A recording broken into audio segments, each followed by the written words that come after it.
Olá pessoal, eu sou o Diego Loyola e estou aqui hoje para fazer um comentário a respeito das condições dos entregadores de aplicativo em meio à pandemia, né? O vídeo ele seguirá da seguinte forma: primeiro uma contextualização desse trabalho, logo depois essa contextualização dentro da pandemia e por fim um movimento contra o ideário neoliberal que vem surgindo pelos próprios entregadores, né? Bom, de início, é fundamental saber que 13 milhões de brasileiros e brasileiras são desempregados e 4 milhões são autônomos que trabalham nesses aplicativos. E trouxe aqui um termo de uso do iFood para a gente entender quais as condições que esse aplicativo coloca de início para esses trabalhadores. Bom, o exemplo aqui do iFood diz que eles não são empresa de transporte e logística, são empresas que disponibilizam uma plataforma para que o empreendedor a utilize. Eles não arcam com a própria atividade e com qualquer prejuízo ou dano. Isso tudo é responsabilidade dos trabalhadores e não há uma subordinação desses, né, em relação à empresa. Bom, a empresa também ela pode desativar os trabalhadores, os entregadores, por motivos próprios, que não são motivos especificados e claros, e também falam que os trabalhadores eles têm que arcar com qualquer dano ao produto, eles têm que arcar com qualquer falha do aplicativo e arcar com todo o seu equipamento. E por fim eles dizem não haver uma hierarquia, né? Não há uma relação hierárquica, o que é meio contraditório. Por quê? Durante o dia a dia, a situação aí, a partir desses termos de uso, se torna ainda mais complexa, né? Bom, a empresa ela transfere os riscos totais para o trabalhador, enquanto ela maximiza o próprio lucro. Isso é um ideário neoliberal, enquanto também faz com que as pessoas incentiva a individualidade, incentiva a competição. Isso também gera certa ansiedade e também há uma manipulação, porque por mais que a empresa diz que ela é apenas uma plataforma ali para o empreendedor usar, ela na verdade ela manipula os algoritmos, né? Os algoritmos que no caso ninguém tem acesso. E esses algoritmos eles dizem quanto você vai receber por dia, quantas vezes, é, não há um mínimo sobre isso. Ele que vai colocando os caminhos do dia, né? Então é muito complicado, é um abuso de uma determinada classe social. E que classe social é essa?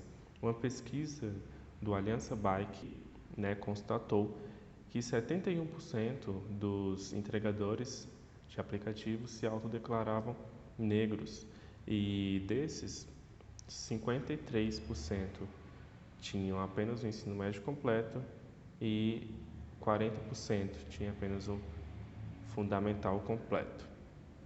Bom, então essa classe, que já é uma classe criada e marginalizada pelo capitalismo, continua a ser sufocada pelo próprio. E aí, durante a pandemia, o que acontece?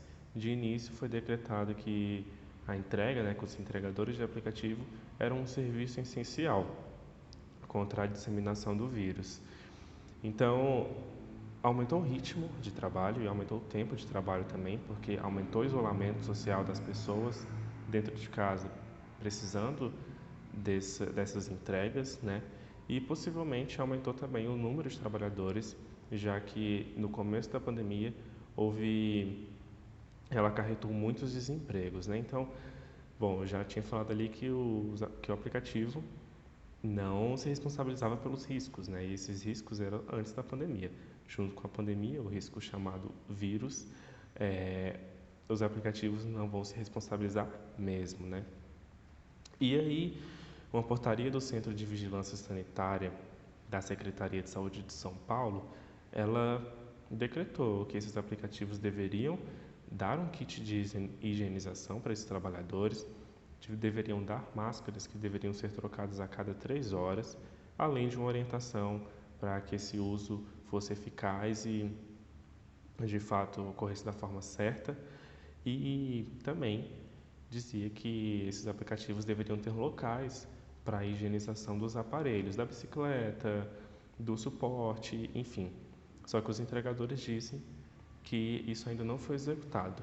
Ainda o iFood, nesse caso, ele disponibilizou um fundo de R$ 1 milhão para trabalhadores que estivessem afastados por alguma necessidade em decorrência do vírus ou de fato fossem diagnosticados com o coronavírus. Esses dois casos teriam uma renda igual à do mês anterior por 14 dias e nesses 14 dias também teria refeição e uma cesta básica.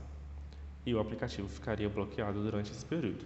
Bom, é muito difícil constatar de fato a eficácia dessas ações e se realmente estão acontecendo, porque durante a pandemia as informações ficam muito turbulentas, é muita coisa e as empresas às vezes se aproveitam disso para não cumprir de fato a promessa. Bom, e aqui eu faço um link falando um pouco da paralisação do dia 1º de julho que vai ocorrer dos empregadores, um link com o primeiro vídeo que a gente vai deixar aqui a respeito de políticas anticapitalistas que eu fiz lá no comecinho da pandemia, falando sobre um artigo do David Harvey, onde ele diz que a pandemia ela traz à tona os problemas que já existiam. E conforme aumentam a necessidade dos trabalhadores, dos entregadores de aplicativo, aumenta também a visibilidade das fissuras e quão degradante esse trabalho está posto, como as condições são difíceis.